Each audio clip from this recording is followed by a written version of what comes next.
দশম শ্রেণীর সমস্ত ছাত্রছাত্রীকে হেনা ম্যামের বাংলা ক্লাসে স্বাগত জানাই। তোমাদের জ্ঞানচক্ষু গল্পটার পরেই দেখো একটা কবিতা, অসুখী একজন।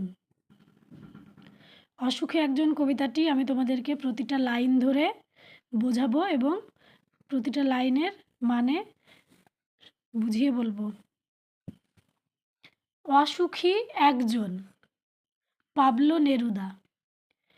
পাবলো নেরুদা নামটা শুনে তোমরা বুঝতে পারছো যে একজন এটি বাইরের কবি।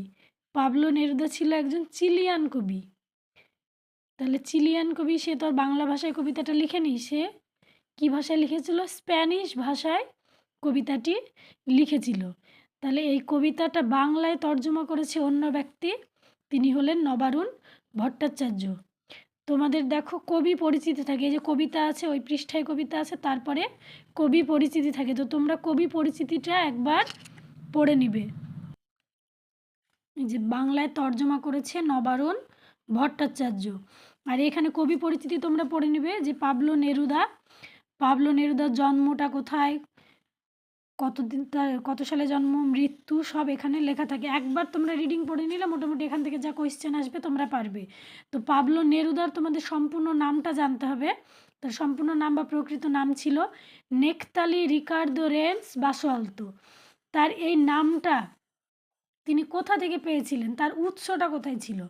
পাবলো পিকাসো নামে একজন চিত্রশিল্পী ছিল, দেখো এখানে সে নামটা দেওয়া আছে যে পাবলো পিকাসো, তার নাম অনুসারে তার এই নামটা ছিল। তো নেকতালি রিকার্দো রেন্স বাসোয়ালতো, এখান থেকে 1 মার্কের কোয়েশ্চেন আসে। তাহলে পাবলো নেরুদা ছিল চিলিয়ান কবি, তিনি স্প্যানিশ ভাষায় কবিতাটি লিখেছিলেন, এটি বাংলায় তর্জমা করেছেন নবারুণ ভট্টাচার্য। আর পাবলো নেরুদার পুরো নামটা এখান থেকে তোমরা পড়ে নিবে। এবার চলো তোমরা কবিতায়। অসুখী একজন, এই অসুখীটা কে?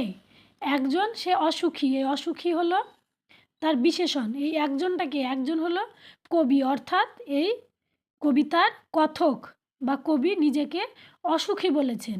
তো অসুখী একজন, পুরো কথাগুলোই কবি বলেছে। কবি এই কবিতাটি লিখেছিলেন স্পেনে যখন গৃহযুদ্ধ চলছিল সে অবস্থায় লিখেছিলেন। স্পেনের এক সরকারের একটা নিয়ম ছিল যে তখনকার সময় তরুণদেরকে সেই যুদ্ধে পাঠিয়ে দিত, তো সেই অবস্থায় কবি এই কবিতাটি লিখেছেন।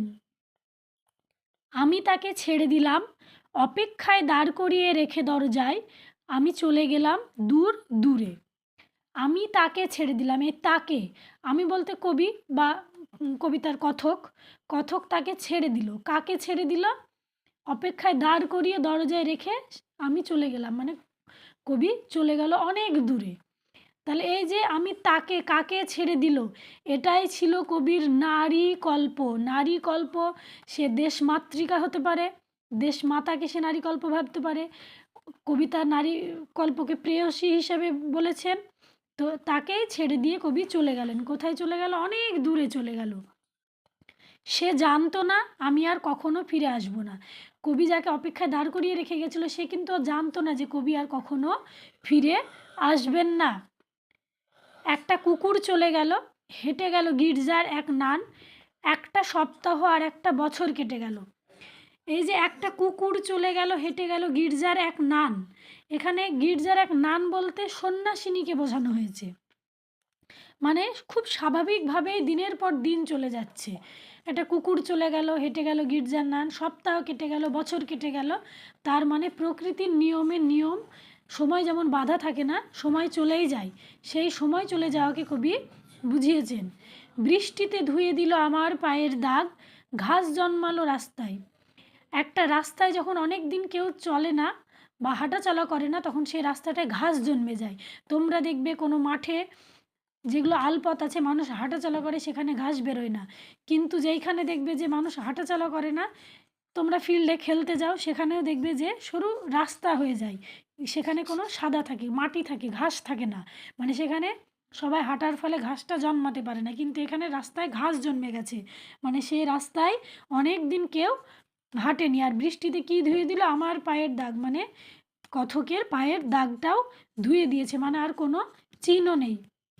তো আমি তোমাদেরকে ব্যাকরণ নিয়ে বলছি না, তার কারণ প্রতিটা লাইনেই দেখবে ব্যাকরণ আছে। সপ্তাহ ব্যাকরণ, বৃষ্টিতে ধুয়ে দিল আমার পায়ের দাগ, এই যে পায়ের দাগ বৃষ্টিতে, এই লাইনটা থেকে যেমন কারক হয়। ঘাস জন্মালো রাস্তায়, কি জন্মালো রাস্তায়, এটা থেকে কারক হয়, সপ্তাহ সমাস হয়। তো এইগুলো আমি একদিন ব্যাকরণের কোয়েশ্চেন আলাদা আলোচনা করব। তোমরা এখন কবিতাটা পড়ে নাও। এবার দেখো, পৃষ্ঠা চেঞ্জ করো। আর একটার পর একটা পাথরের মতো, পরপর পাথরের মতো বছরগুলো নেমে এলো তার মাথার উপর। এবার একটার পর একটা পাথরের মতো, পরপর পাথরের মতো বছরগুলোকে কার সঙ্গে তুলনা করা হয়েছে? পাথরের সঙ্গে তুলনা করা হয়েছে। আমরা জানি যে পাথর খুব কঠিন, খুব শক্ত জিনিস। সেই পাথরের সঙ্গে বছরগুলোকে তুলনা করা হয়েছে। সেই পাথরগুলো কোথায় নেমে এলো? তার মাথায়। ওই যে সে অপেক্ষায় দাঁড়িয়ে আছে কবির অপেক্ষায়, কিন্তু সে আর ফিরে আসবে না। তার দিনগুলো পার হচ্ছে, এক একটা দিন, এক একটা বছর, সেগুলো পাথরের মতো তার পার হচ্ছে। তারপর যুদ্ধ এলো। এখান থেকেও কোয়েশ্চেন। এখানে যেমন কোয়েশ্চেন বছরগুলোকে কার সঙ্গে তুলনা করা হয়েছে? পাথরের সঙ্গে। বা পাথরের মতো বছরগুলো কিভাবে নেমে এলো? পাথরের মতো নেমে এলো। তারপর যুদ্ধ এলো। তারপর যুদ্ধ এলো। যুদ্ধ কিভাবে এলো? কিভাবে এলো? পরের লাইনটাই উত্তর। রক্তের এক আগ্নেয় পাহাড়ের মতো। যুদ্ধটা কেমনভাবে এলো? রক্তের এক আগ্নেয় পাহাড়ের মতো। আগ্নেয় পাহাড়, আগ্নেয় পাহাড়ে কি থাকে? যে অগ্নি, আমরা জানি যে ম্যাগমা বা লাভা দাউ দাউ করে বেরিয়ে আসে, সেই যে পাহাড়, তাকে রক্তের মতো বলছে, মানে রক্তের এক আগ্নেয় পাহাড়। এত মানে মানুষ খুন হয়েছে যে সেটা রক্ত আগ্নেয় পাহাড়ের মতো নেমে এসেছে। তাহলে এখান থেকে তারপর যুদ্ধ এলো। যুদ্ধ কিভাবে এলো? এই লাইনটা হলো উত্তর। শিশু আর বাড়িরা খুন হলো, সেই মেয়েটির মৃত্যু হলো না। শিশু আর বাড়িরা খুন হলো। এখানে শিশুদের কথা এই কারণেই বলা হয়েছে যে শিশুরা হলো সব থেকে সুন্দর জিনিস, সব থেকে, তাদের মধ্যে কোনো পাক থাকে না, তারা অবোধ হয়। সেই শিশুরাও খুন হয়ে গেছে, বাড়িরাও খুন হয়েছে, বাড়িরা খুন হয়েছে। বাড়ি সে একটা নিষ্প্রাণ জিনিস, তাদেরকেও খুনের সঙ্গে তুলনা করেছে। তার কারণ ওই যুদ্ধে বাড়িগুলো ধ্বংস হয়ে যায়, তাই বলেছে শিশু আর বাড়িরা খুন হলো, সেই মেয়েটির মৃত্যু হলো না। কবির নারী কল্প ছিল দেশমাতা, সেই মেয়েটি ছিল দেশমাতা। দেশ মায়ের কখনো মৃত্যু হয় না, তাই কবি বলেছেন যে সেই মেয়েটির মৃত্যু হলো না। সমস্ত সমতলে ধরে গেল আগুন। সমতল, সমান্তল, অর্থাৎ যেখানে মানুষ বাস করে, সমতল ভূমি, সেইখানে আগুন ধরে গেল। শান্ত হলুদ দেবতারা, যারা হাজার হাজার বছর ধরে ধ্যানে ডুবে ছিল, ধ্যানে। শান্ত হলুদ দেবতারা, এখানে শান্ত হলুদ দেবতা তাদেরকেই বলা হয়েছে যারা সমাজের উঁচু শ্রেণীর মানুষ, যারা টাকার অহংকারে অন্ধ হয়ে আছে। সমাজের নিচতলার মানুষের কি হলো, সৈনিকদের কি হলো, যাদের দেখার সময় নেই, তারা নিজেদের স্বার্থমগ্ন, নিজেদেরকে নিয়ে ধ্যানে ডুবেছিল। কত বছর ডুবেছিল? হাজার হাজার বছর, হাজার বছর ধরে ডুবেছিল। তাহলে শান্ত হলুদ দেবতারা কত বছর ধ্যানে ডুবেছিল? হাজার বছর ধ্যানে ডুবেছিল। কারা হাজার বছর ধ্যানে ডুবেছিল? শান্ত হলুদ দেবতারা ধ্যানে ডুবেছিল। এই যে প্রতিটা লাইন থেকেই কোয়েশ্চেন। ধরে গেল আগুন। কোথায় আগুন ধরে গেল? সমস্ত সমতলে। তোমরা যদি ভাবো যে আমরা তো ছোটোবেলায় কবিতা মুখস্থ আসতো, এখন তো আর আসে না, আমরা কবিতাটা মুখস্থ করব না, এটা একদমই ভুল ধারণা।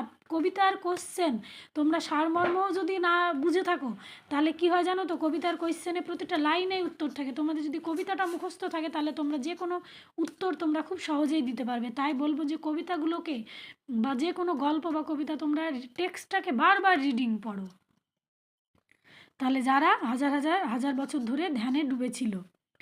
উল্টে পড়ল মন্দির থেকে টুকরো টুকরো হয়ে, তারা আর স্বপ্ন দেখতে পারলো না। কারা স্বপ্ন দেখতে পারলো না? এই শান্ত হলুদ দেবতারা। কেন স্বপ্ন দেখতে পারলো না? তারা যেখানে বসে ধ্যান করে, অর্থাৎ মন্দির, দেশটাই মন্দির। এবার কি হয়েছে? সেখান থেকে টুকরো টুকরো হয়ে খসে পড়লো। একটা দেশে যদি যুদ্ধ হয়, সেখানে যদি সমস্ত ধ্বংস হয়ে যায়, বিচ্ছিন্ন হয়ে যায়, তাহলে কিন্তু ধনী দরিদ্র হিসেবে বিচ্ছিন্ন হয় না। মৃত্যু হলে সবার মৃত্যু হয়, ধ্বংস হলে সবার ধ্বংস হয়। কিন্তু তারা যখন ধ্যানে ডুবেছিল, তারা লক্ষ্য করেনি আমাদের সমাজের কি পরিস্থিতি, সমাজের কি অবস্থা। কিন্তু যখন ধ্বংস হবে, তখন তারা সহই ধ্বংস হবে। তাই বলছে তারা স্বপ্ন দেখতে পারলো না। কারা স্বপ্ন দেখতে পারলো না? এই শান্ত হলুদ দেবতারা। সেই মিষ্টি বাড়ি, সেই বারান্দা, যেখানে আমি ঝুলন্ত বিছানায় ঘুমিয়েছিলাম, গোলাপি গাছ, ছড়ানো করতলের মতো পাতা, চিমনি, প্রাচীন জল তরঙ্গ, সব চূর্ণ হয়ে গেল, জ্বলে গেল আগুনে। তাহলে সেই মিষ্টি বাড়ি, বাড়িকে মিষ্টি বলা হয়েছে, সুমধুর মিষ্টি বাড়ি, বারান্দা, ঘরের বাইরে যে সংলগ্ন জায়গা থাকে সেটাকে বারান্দা বলা হয়। সেটা কেমনভাবে? ঝুলন্ত, ঝুলন্ত বিছানায় সে ঘুমিয়েছিল। গোলাপি গাছ, গাছটাকে গোলাপি রঙের বলা হয়েছে। ছড়ানো করতলের মতো পাতা, করতল মানে হাতের তালু, তার পাতাগুলো কেমন? করতলের মতো ছড়িয়ে আছে। চিমনি, প্রাচীন জল তরঙ্গ, জলতরঙ্গ হচ্ছে একটা বাদ্যযন্ত্র। সেই বাদ্যযন্ত্রটি কেমন? যে 7টি জল ভরা বাটিতে কঠিন আঘাতে সুর তোলা হয়, এরকম একটা বাদ্যযন্ত্র। তাহলে প্রাচীন জল তরঙ্গ, সব চূর্ণ হয়ে গেল, জ্বলে গেল আগুনে। এই যে একটা লাইন, সব চূর্ণ হয়ে গেল, জ্বলে গেল আগুনে। কি কি চূর্ণ হয়ে গেল, কি জ্বলে গেল আগুনে? এই লাইনটা থেকে প্রশ্ন আসলে তাহলে এখানে সবগুলো বলতে হবে। যে গোলাপি গাছ, ছড়ানো করতলের পাতা, মিষ্টি বাড়ি, সেই বারান্দা, প্রাচীন চিমনি, জল তরঙ্গ, সবই জ্বলে গেল আগুনে। যেখানে ছিল শহর সেখানে ছড়িয়ে রইল কাঠকয়লা, দোমড়ানো লোহা, মৃত পাথরের মূর্তির বিভৎস মাথা, রক্তের একটা কালো দাগ, রক্তের একটা কালো দাগ। রক্তের দাগকে কালো বলা হয়েছে কেন? এখানে কালো এই কারণেই বলা হয়েছে, আমরা জানি যে রক্ত লাল, তাহলে সেখানে কালো বলা হলো কেন? কালো হলো বাসি রক্তের দাগ, এই বাসি রক্তের দাগ বোঝাতে এখানে কালো বলা হয়েছে। আর সেই মেয়েটি আমার অপেক্ষায়, এত কিছু ঘটে গেল তবুও সেই মেয়েটি লেখকের অপেক্ষায়, চিরতরে অপেক্ষায় থেকেই গেল। তাহলে এই কবিতাটা আমি তোমাদেরকে পুরো লাইন ধরে বোঝালাম। প্রতিটা শব্দের অর্থ তোমরা পড়বে, সেই অর্থ পড়ে তোমরা প্রতিটা লাইন থেকে একা একা কোয়েশ্চেন করবে এবং তোমরা কবি পরিচিতিটা একবার পড়বে। এবং প্রশ্ন নিয়ে আমি পরের ভিডিওতে আসবো, তোমাদের যখন টেক্সট শেষ হয়ে যাবে আমি প্রশ্ন নিয়ে আসব। তোমরা আমার চ্যানেলটিকে লাইক এবং সাবস্ক্রাইব করে রাখবে, তাহলে সমস্ত নোটিফিকেশান তোমরা পেয়ে যাবে।